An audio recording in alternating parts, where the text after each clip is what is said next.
안녕하십니까. 희망누리의 희망 나눔 시간입니다. 오늘은 친구에 관한 이야기를 여러분과 나누려고 합니다. 나를 만들어주는 친구라는 제목을 가져와 봤습니다. 여러분, 저는 요즘 우영우라는 드라마를 열심히 재밌게 잘 보고 있습니다. 여기에 되게 멋진 친구인 동그라미와 최수연이라는 두 친구가 나오죠. 이 두 친구가 특징이 있습니다. 이 우영우라는 사람은 여러분들이 드라마를 보시는 분은 잘 알겠지만 혹시 안 보시는 분도 계실 것 같아서 이제 최초의 자폐를 가진 변호사로 나옵니다. 자폐라는 것은 세상과 단절되게 살아가는 사람들이잖아요. 그래서 이제 그 사람과의 관계를 진짜 못합니다. 근데 이 동그라미나 최수연이라고 하는 어떤 친구가 있는데 이 우영우라고 하는 자폐 변호사를 정말 지켜주고 도와주고 이런 친구로 나옵니다. 그래서 처음으로 이 우영우라는 자폐아가 친구로 사귀는 첫 번째 존재가 되는데 그것이 이 우영우의 사회를 향한 첫 발걸음이라고 볼 수 있습니다. 그래서 우영우가 변호사 생활을 하는 데 있어서 이 두 친구가 큰 역할을 해주게 되죠. 저도 이제 초등학교 때부터 고등학교 때까지의 친구를 생각해 봤더니 정말 저의 그런 친구들이 제 삶에 있어서 첫 사회가 되었던 역할이었던 것 같습니다. 제가 이제 친구라는 것을 곰곰이 생각하면서 저의 삶에 있었던 친구들을 쭉 생각해 봤거든요. 근데 초등학교 1학년 때 저랑 가장 친한 친구 중에 하나가 의사 아들이 한 명 있었어요. 근데 그런 친구도 생각해 보고 저에게 가난했던 친구도 있었고 또 고아였던 친구도 있고 또 어떤 친구는 제가 이제 고등학교 때 학원 폭력에 좀 한 1년 정도 시달렸는데 그런 친구도 생각이 났고요. 또 되게 잘생기고 멋진 친구들도 많은 이제 떠올랐습니다.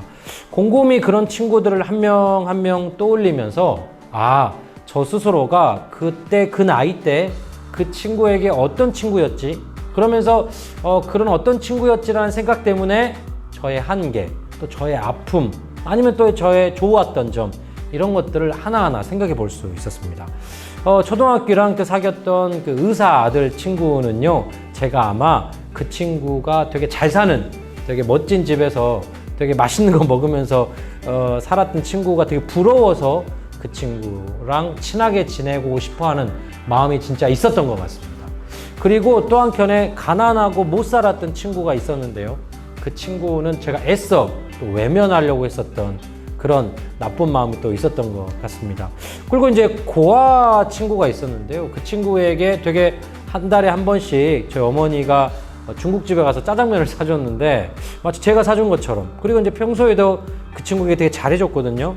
근데 이제 그 친구 본질을 제가 좋아하고 사랑했던 것이 아니라 제가 그 친구보다는 뭔가 더 가진 게 있고 사랑을 베풀고 있는 어떤 마음의 우위에 서 있는 그런 입장에서 그 친구를 또 좋아했던 것 같습니다.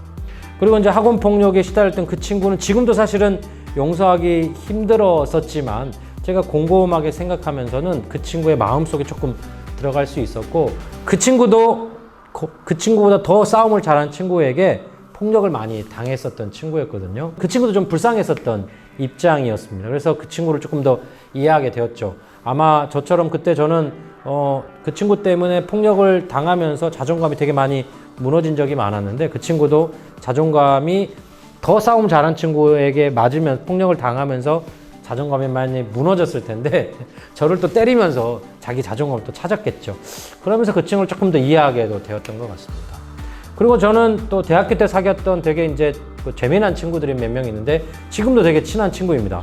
근데 그 친구들은 저에게 되게 위로를 정말 많이 해줬어요. 제가 막 힘들고 어려울 때마다 그 친구들 찾아가면 되게 재밌게 웃겨주고 놀아주고, 또 제가 미워한 어떤 사람에 대해서는 저보다 더 심하게 욕도 해주고 하면서 저에게 진짜 위로를 많이 했던 친구들이었는데, 곰곰이 제가 한 10년, 20년 지난 과정의 삶을 생각해 보니까 저는 그 친구들이 힘들고 어려웠을 때 먼저 위로를 건네지 못했던 저를 또 좀 발견할 수 있었습니다. 그러면서 나의 인격의 한계, 또 마음의 한계, 물론 이제 어리고 철없던 시절부터의 이야기이긴 하지만 그때의 저를 생각하면서 저를 또 용서해 줄 수도 있었고요. 그런 친구들이었구나, 더 깊이 있게 저의 친구들을 이해할 수 있는 시간도 되었던 것 같습니다. 그렇게 제 삶에 있어서 그런 정말 다양한 친구들의 경험들이 또 하나의 사회가 되었죠. 저에게는. 그런 첫 사회인 것 같습니다. 여러분, 이 친구에 대해서 저는 이제 생각해 보면 요 한자가 친할 친자에 오래 구자를 쓰거든요. 그러니까 오랫동안 친한 관계를 이제 친구라고 하는 거죠.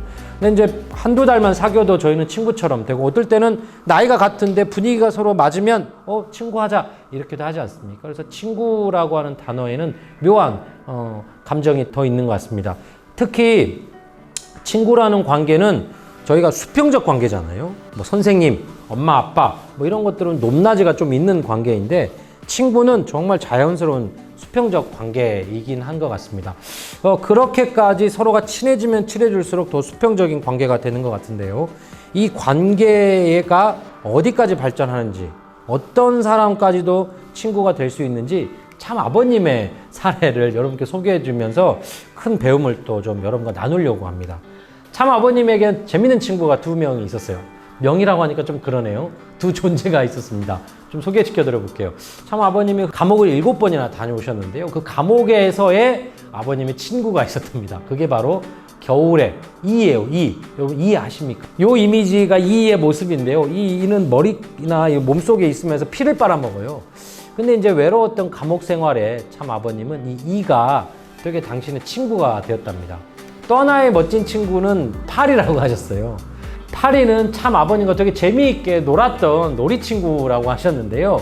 콧등에도 안고 입술에도 안고 또 입에다가 침을 발라놓으면 입 위에 앉아서 붓고 이거를 떨어뜨리고 이렇게 재미있게 놀았던, 외로웠던 감옥 생활에서의 훌륭한 친구였다고 얘기를 하셨습니다. 근데 왜 훌륭하냐면요, 파리는 바깥을 들어갔다 나갔다 할 수 있잖아요.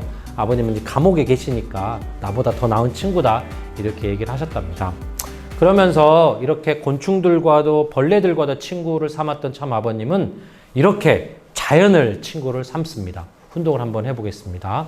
들에 자라고 있는 미미한 풀 한 포기에도 하나님의 손길이 닿지 않은 것이 없습니다.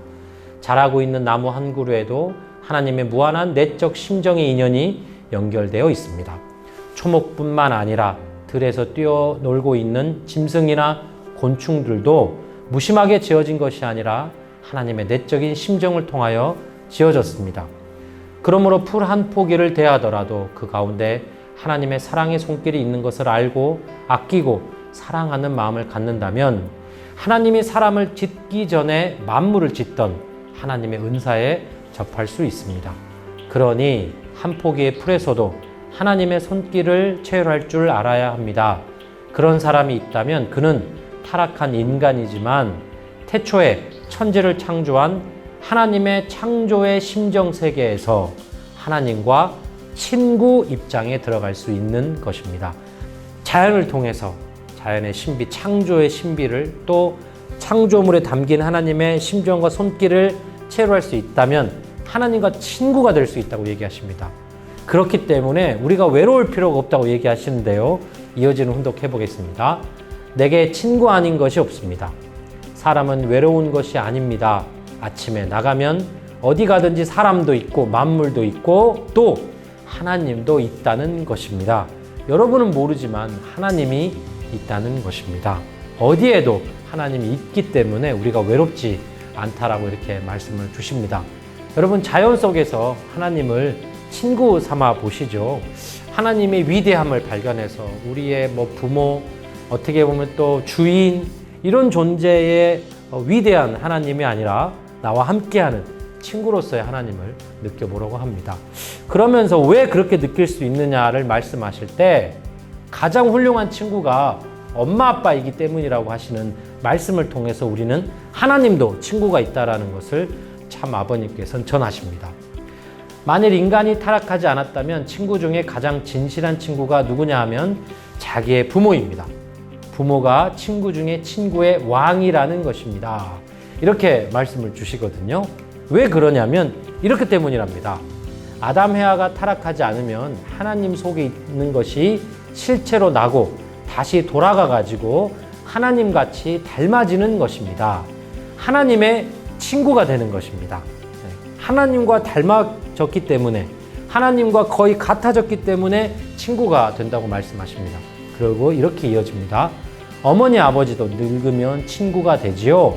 어머니가 100살이 되고 아들, 딸이 80세가 되면 친구가 되는 것입니다.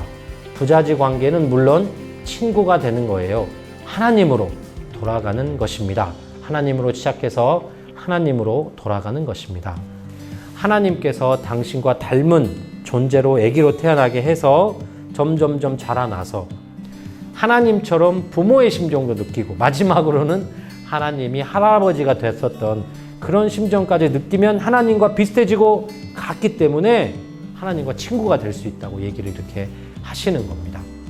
엄마 아빠가 친구가 됐기 때문에 마지막으로 그 엄마 아빠의 엄마 아빠, 엄마 아빠의 엄마 아빠 계속 올라가면 하나님이 나오잖아요.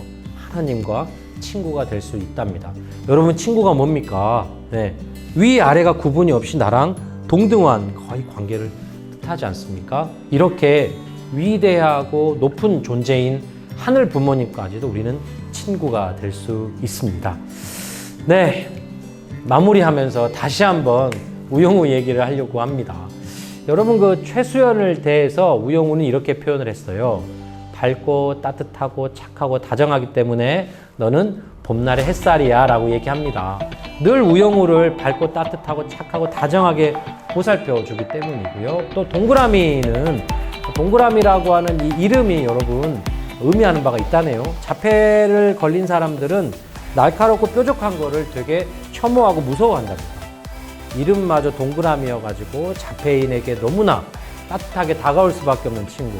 그리고 드라마를 보시는 분은 알겠지만 서로 우투더 영투더 우 이렇게 하고요. 막 하면서 또 동투더 구투더 라미 하고 나서 서로가 이 춤 아시죠? 뎁 하는 이 춤의 동작을 서로 딱 하거든요. 이 동작이 서로를 존경하는 그런 표현이라고 하네요. 서로 친구가 서로에게 어떠한 모습으로 비춰지는가 이런 것을 동그라미와 최수연을 통해서 저희가 살펴볼 수 있었던 것 같습니다.